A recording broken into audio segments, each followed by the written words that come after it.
Ahoy! In a little bit of back and forth, the tank artifacts became available again today. I'm talking about Void, Darkplate and The Wall. Today's fix brought both Barnacles and Ennead back as available mutations, just don't run them with 20 people unless you want to get banned. In this video I want to give you a bit of a comparison of both these artifacts, and yes, we will also talk about the bugs towards the end, as well as other options that you can consider in heavy when it comes to defensive capabilities from artifacts. So what we'll be looking at here is a default heavy loadout, one with Unyielding, one with Void Darkplate, Tumbler shoes as well, Tumbler Feetwraps, and then, of course, The Wall. We're not going to talk about utility options like magnetic gauntlets because they're not really comparable. What they are doing is just something inherently different that you either need or don't need, but it doesn't have anything to do with your defensive stats. Let's start with a standard heavy loadout. Our total armor between all heavy pieces is 2270. If we add a tower shield to that, then the armor goes up to 2413. The resulting mitigation against a 700 gear score attacker is 46.67 mitigation without a shield and 48.19 mitigation with a shield. So close to 50% here. If we factor in the 200 con passive, which gives us a 10% extra armor across the board, that brings us to 2497 total armor without a tower shield, so 49% mitigation. I didn't factor in the con passive that is only conditionally active, because I think that's not really worth looking at because it's only physical and only at certain health thresholds. That is something that is worth keeping in mind as well, though this will be active sometimes and give you some more armor. So very close to 50% mitigation once again. Our first option here is Unyielding. While it has slightly lower weight, the armor rating is exactly the same. So as you can see here in the stats, nothing really changes, which makes sense. We'll look at the crit negation a little bit later in context of Void Darkplate as well. Unlike for the light calculation, I did not factor in the shirking fortification here, because all of the other items also have some form of mitigation perks, so they're all kind of going even or allowing for more options for mitigation. So I don't think it's really worth pointing the finger directly at shirking fortification the same way here. This will only really be relevant in the context of Tumbler, in my opinion. But at least at first glance, the crit mitigation from Unyielding wouldn't seem that great to me because we're getting 25% from heavy and 10% from 150 con already, and there's only so much high damage crit that is in the game that everyone uses consistently. The problem with Unyielding for many players is that it's on PvP track 100, so it isn't exactly easy to farm. That's not the case for Void Darkplate. The Void Darkplate comes with the same armor values as any other piece, however, it has a passive that increases your total armor by 20%. While this was bugged on PTR and didn't work properly at all, it is safe to assume that this is meant to work for both physical and elemental armor. For a calculation here, that results in 2724 armor, or if we include a tower shield, 2895. That means we get around 51% mitigation, or with the tower shield, 52.74% mitigation. So roughly a 4.5-ish mitigation difference to the heavy sets and normal standard sets, or to Unyielding. In comparison, we can also do this, of course, with the 200 con passive. I am assuming that these passives will be additive and not multiplicative. This would result in 53% mitigation. Either way, we're talking at least around a 4% gap here still. What is also very noteworthy about Void Darkplate is that it comes with two kinds of damage reduction perks. It comes with Enchanted Ward and Physical Aversion, which are exclusive perks. So this is a little bit more mitigation than usual, though I personally don't rate Physical Aversion very much. But on the other hand, I rate Enchanted Ward very highly, which is why I, for example, excluded the Shirking Fort from Unyielding, because otherwise we'd have to compare that to Enchanted Ward, and then it gets messy when it comes to elemental damage. So I'm saying these are good perks. The next option is definitely on the more spicy side, that is Tumbler Feetwraps. These are light shoes, so technically you lose a fair bit of armor from that. So can the passive offset that? Well, if we look at the armor ratings themselves, then we end up with 2033 armor. That would result in 43.93% mitigation, so roughly 2.5% less than a normal heavy loadout. On the other hand, while Shirking Blessing is active, we get 2541 armor, which results in 49.48% mitigation. But without the Shirking effect, even factoring in the 200 con passive, we're only at 46.29% mitigation, so we're losing almost close to 3% here. I think that is a bit of a problem, and I think the mitigation alone would not be enough to justify tumblers here, because it's just too much mitigation loss in general, especially while the passive is not active. And I very obviously excluded the shield here, because if you're running a shirking loadout, you're probably not going to run a shield, because otherwise you could just run sturdy fortification for a very similar effect without any of the downsides.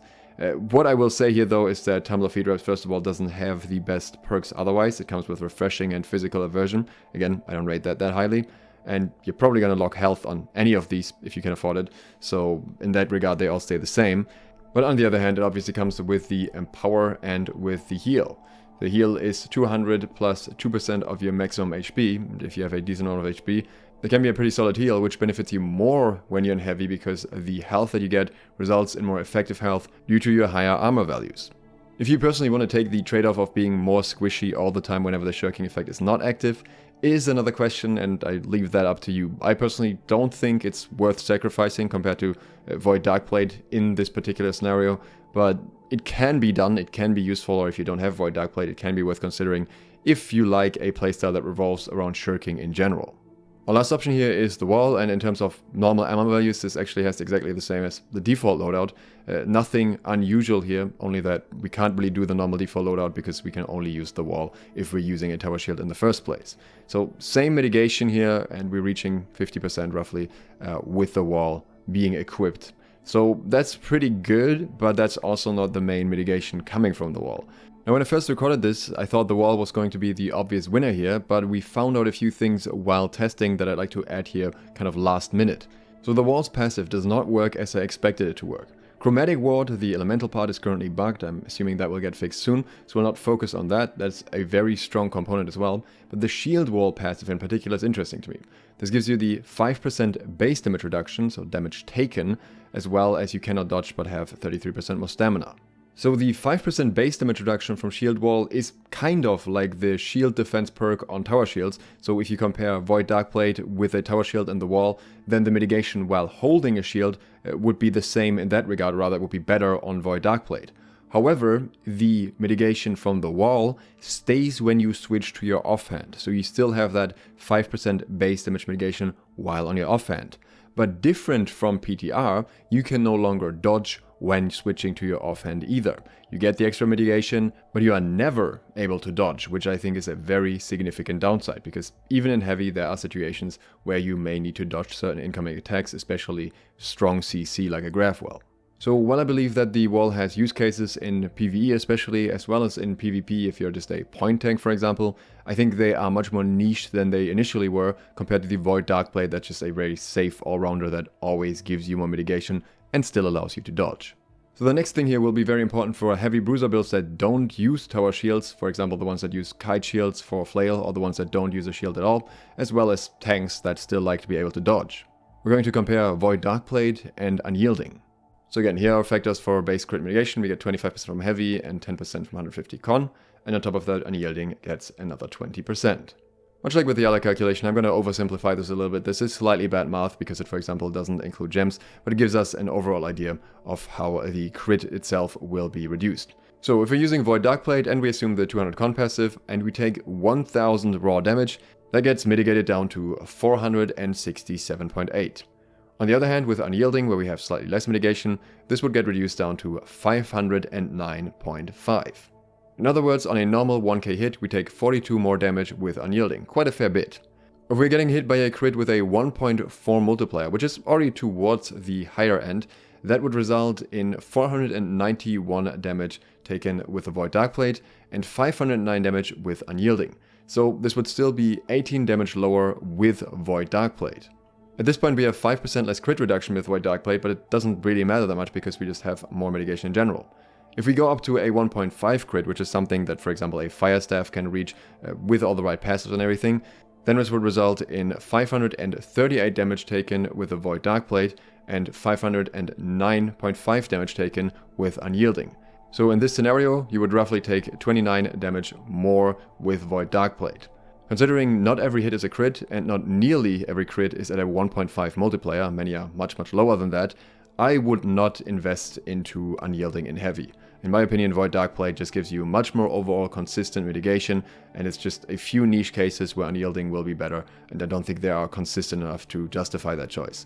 It may possibly be more of a consideration in other armor loadouts. We'll be looking at Light in the next days. Consider subscribing and clicking the bell if you're interested in that, or in Flail info we'll go into the kite shield stuff a little bit more. If you found this helpful and you'd like to support me further and get some early tips and training tips in return, then consider supporting me on Patreon. Thanks to all of my patrons who already do exactly that. Thank you for watching. Duke Sloth, out.